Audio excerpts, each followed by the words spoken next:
Capítulo 8. El joven Bob Smith, que cumplió 17 años justo 5 días antes del último trago de su padre, recuerda a Beau como a un maravilloso huésped de su casa durante ese verano de 1935. Beau y el doctor Bob tuvieron largas y continuas discusiones. Se quedaban hasta las 2 o 3, todas las noches, y bebían mucho café, recordó el joven Bob. Estaban intentando desarrollar una presentación que tuviera sentido para los alcohólicos, que estuvieran en la cama y que no fuera complicada. Eddie R. Fue el hombre que esperaban llegar a ser el tercer miembro sobrio. Venía de una prominente familia de Youngstown y su esposa era hija de un profesor universitario. Ella había hecho su rendición en el grupo Oxford, pero Eddie todavía estaba luchando. Habían perdido la casa que rentaban y él estaba a punto de perder su trabajo, cuando Anne invitó a toda la familia. Tenían 2 hijos jóvenes menos a vivir en Ardmore Avenue.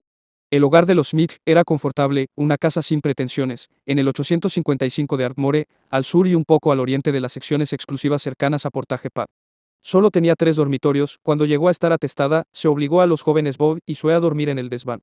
Acerca de Eddie, Beau escribió a Louis. Bob Smith y yo empezamos a trabajar con este tipo. El miércoles hizo una semana, lo pusimos seco, entonces prontamente trató de suicidarse, lo cual ya había intentado antes. Al día siguiente, llamó desde Cleveland para decirme adiós, ya que había encontrado un buen muelle desde el cual saltar. Sin embargo, no se sintió capaz de hacerlo sin llamar antes. Le aconsejé que bebiera algo más y me permitiera llegar antes de que hiciera cualquier cosa. Así que salimos hacia Cleveland a mitad de la noche, lo llevamos al hospital y comenzamos a darle el tratamiento del Townes. El efecto de eso ha sido mágico y ha creado una gran conmoción en el sitio hospital, en donde los doctores están muy inquietos ya que son incapaces de hacer algo en estos casos. A causa de la prominencia social de Eddie y de sus importantes conexiones en Akron, evidentemente Beau y el doctor Bob esperaban que su recuperación arrastraría a otros, pero no funcionó de esa manera. Eddie tenía muchas dificultades e incluso una vez amenazó a Beau y Anne con un cuchillo. Los Smith hicieron todo por Eddie, excepto escriturarle la casa, pero el hombre continuaba bebiendo. La paciencia de Anne estaba casi exhausta cuando finalmente se mudaron él y su familia. Ellos todavía estaban viviendo con los Smith cuando Lois llegó a Akron para pasar sus vacaciones. Este fue su primer contacto con los Smith y con la comunidad de Akron. Dijo, amé a Annie y Bob desde el momento en que los vi, eran tan cálidos, tan finos, tan buenos. Bob era un vermontiano alto y larguirucho como Beau y, al igual que él, anhelaba ser útil a los demás. En otros aspectos, eran muy diferentes. A finales de junio, el doctor Bob llamó al hospital de la ciudad de Akron, explicó a la enfermera, que estaba en la sala de recepción, que un hombre de Nueva York acababa de encontrar una cura para el alcoholismo. La enfermera, que aparentemente no se había enterado de la recuperación reciente del propio doctor Bob, le preguntó por qué no la intentaba en él mismo. Cuando el doctor Bob le explicó que ya la había intentado y que ello incluía trabajar con otros alcohólicos, ella se mostró más comprensiva. Dijo que precisamente conocía al hombre y que en ese mismo momento estaba en el hospital con delirium tremens. Más o menos en un día, estaría lo suficientemente seco para hablar con él. Beau y el doctor Bob estaban a punto de conocer a Beau un hombre de poca estatura, robusto y bien parecido, que tenía una cautivante habla lenta, unos modales agradables, sociales y una cabeza con abundante cabello ondulado, que se volvería blanco en sus últimos años. Cuando llamaron por teléfono, esta alarma agradable y social acababa de golpear 2 enfermeras y estaba en la cama en el sitio hospital.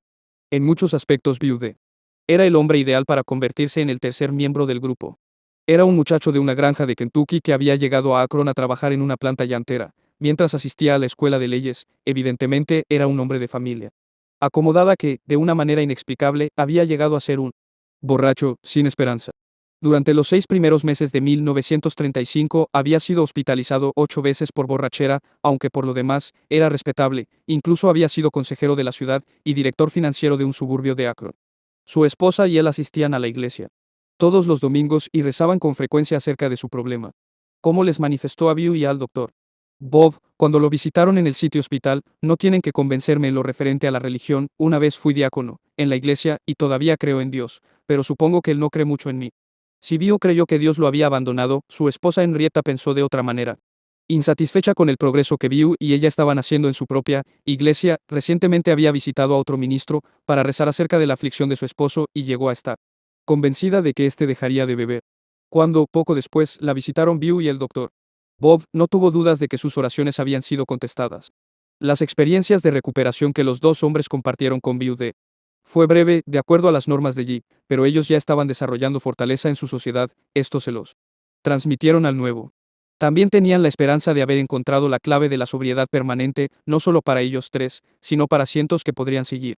Al principio asombró a Beau que un médico le ofreciera ayudarlo sin cobrarle y, después de alguna resistencia inicial, reaccionó bien a sus sugerencias. Cuando el 4 de julio de 1935 salió del hospital, al igual que los dos hombres que lo visitaron, era un hombre libre.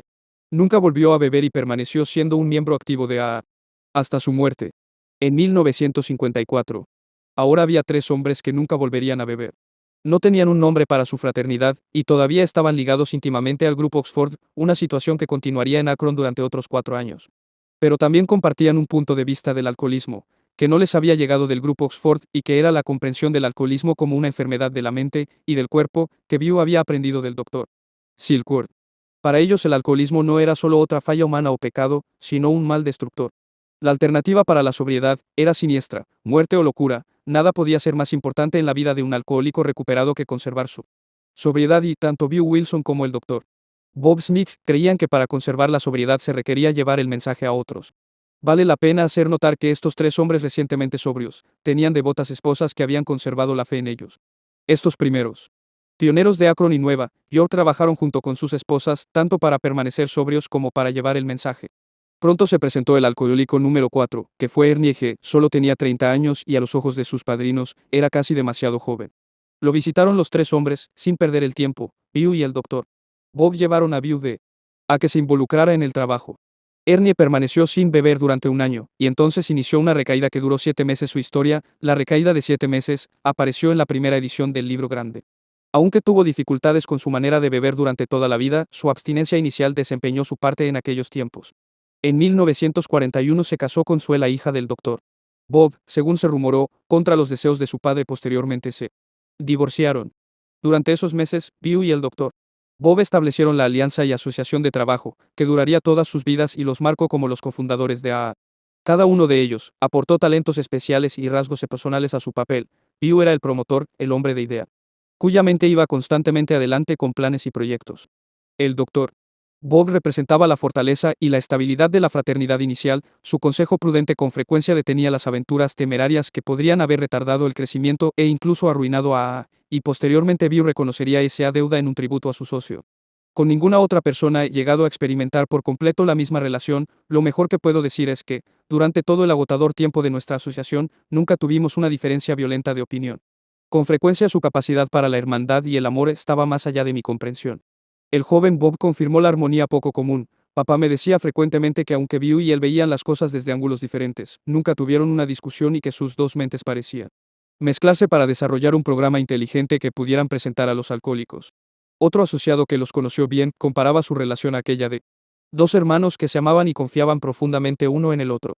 Bob podía decir cualquier cosa a Bew, podía lastimar un poquito los sentimientos de este y con frecuencia estaban en desacuerdo, pero nunca era algo duradero y en alguna parte siempre eran capaces de situarse en el justo medio y así lo planeaban. Ambos se sentían felices al respecto.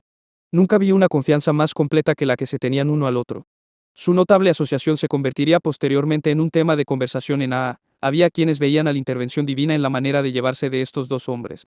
Superficialmente, Bew y Bob tenían mucho en común. Ambos eran de Vermont, altos en política, conservadores. Bew se oponía a la intervención del gobierno en los negocios y Bob anticipaba un futuro oscuro para los doctores en una época cercana de medicina socializada. Ambos eran compasivos, bondadosos y generosos al compartir con otros lo que ellos tenían. Los dos fueron arrastrados al espiritismo y a los fenómenos extrasensoriales. Tenían un interés común en los asuntos médicos, el Dr. Bob como un profesional y Bew como un no profesional que durante toda su vida formó vínculos cercanos con el mundo de la medicina. Cada uno de ellos tuvo dificultades para completar su educación formal. Aunque los problemas de Bew se arraigaban en vicisitudes emocionales, nunca fue un problema principal para el Dr. Bob.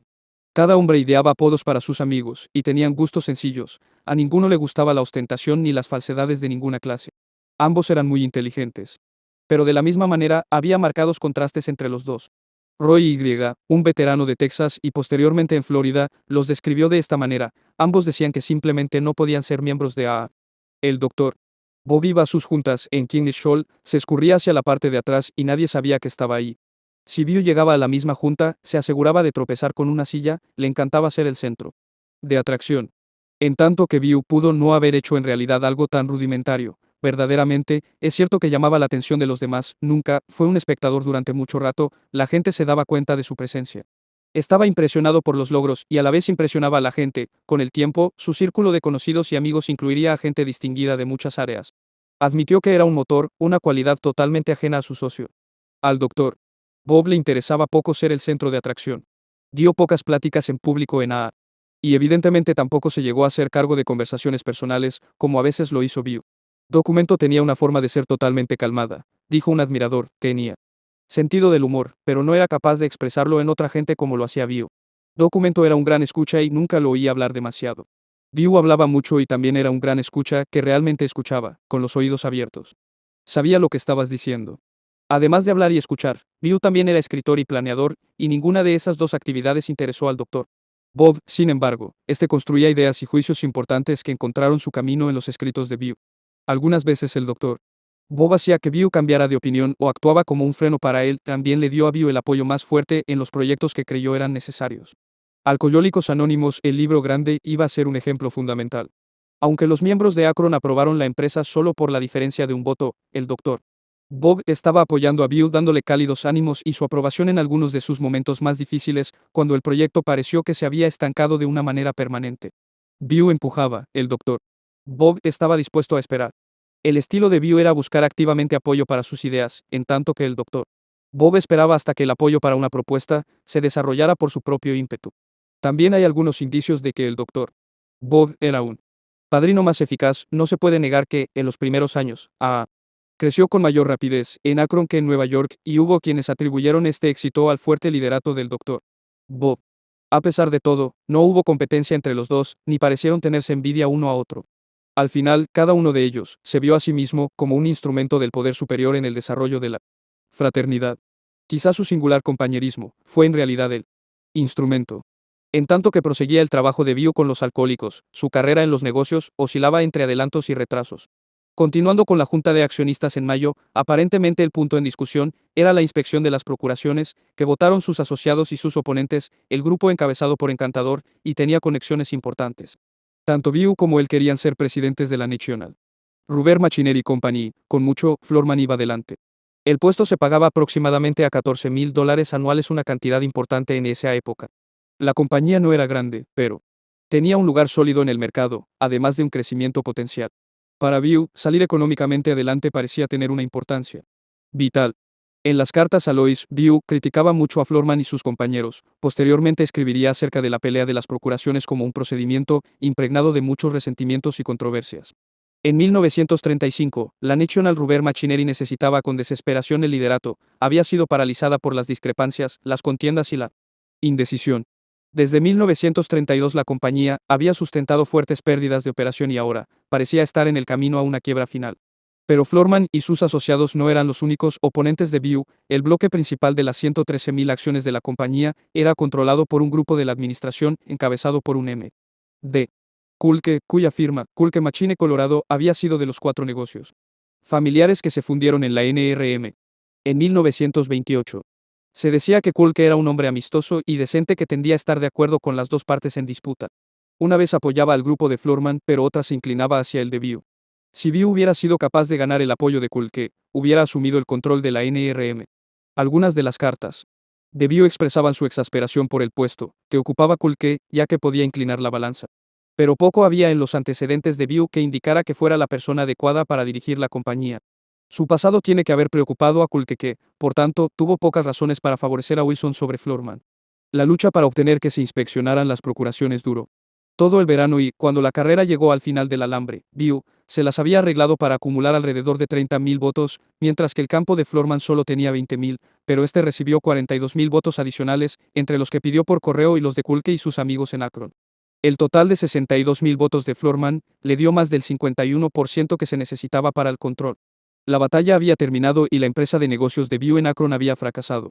Todo lo que tenía para mostrar, por los 4 meses que había permanecido ahí, era el trabajo que había hecho con el doctor Bob y los otros 2 alcohólicos que ahora no bebían. A finales de agosto tomó el tren de regreso a Nueva York.